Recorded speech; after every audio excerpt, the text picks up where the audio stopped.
Hey guys, and welcome back to another video. Hope you are okay on that side of the screen.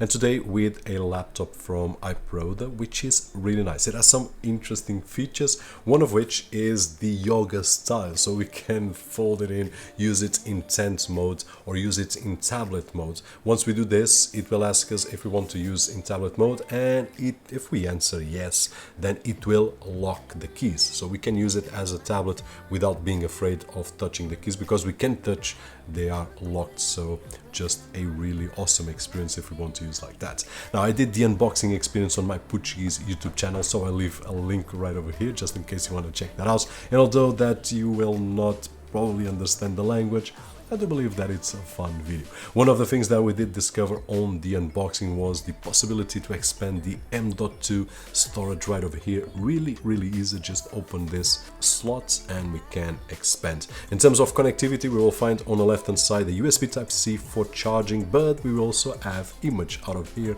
I'll share that. We have a micro HDMI and a micro USB, also a micro SD slot and a microphone input right over here, and also a speaker. On the other side we will find the power button and volume rocker, 3.5mm jack for headphones, and also a mic hole and the speaker right over here. And this is the connectivity that we have. Build quality great, brushed aluminum all around. The keyboard really simple but really nice to use with a nice travel. The trackpad, it's nice, built of the same material of the rest of the computer, so really sturdy. It's actually tough and rigid. If we press, you can hear it, and honestly I prefer them a little bit more soft. I use it with just the touch, so if I press really gently with two fingers right over here, it will do the right click, and if I press just once with one finger, sorry, it will do the left click. So this is the way that I use on the laptop, and the experience is great because it's sensitive, it's accurate, and it works really well. The screen, IPS 1080 resolution, really nice touch screen by the way, so we can use it as a tablet, as we did see at the beginning. It is a glossy panel, and have in mind that the images that you are seeing right over there, we see a lot of reflections, and we will have reflections, but not as much as I'm showing on camera, because with my eyes I see less reflections than I see right over there, where you see a lot of LEDs that I've got right over here.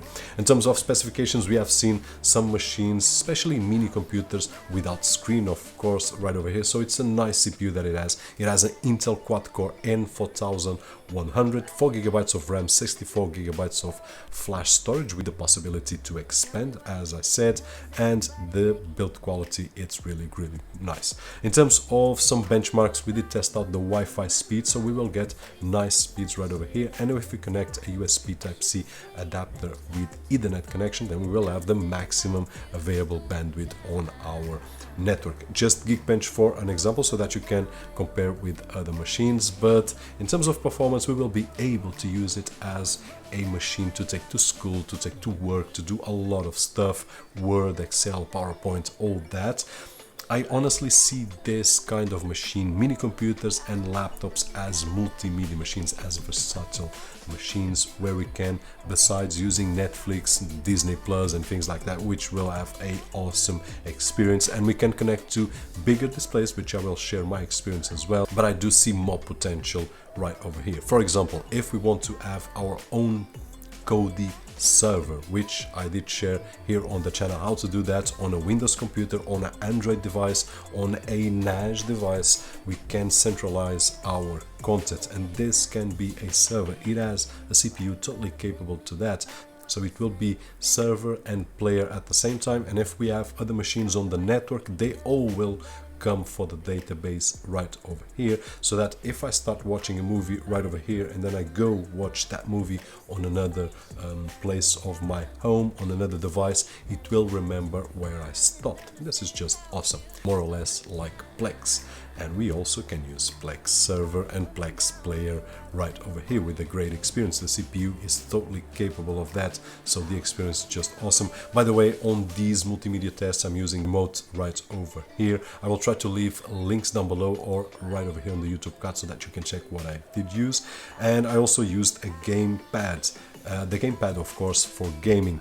We are talking about a machine that doesn't have a dedicated GPU like these kind of computers right over here, so we will be limited to an integrated GPU. This means that we will be able to play games on the Microsoft Store like Asphalt 9 Legends, which is a nice game, but it's just that's a nice game.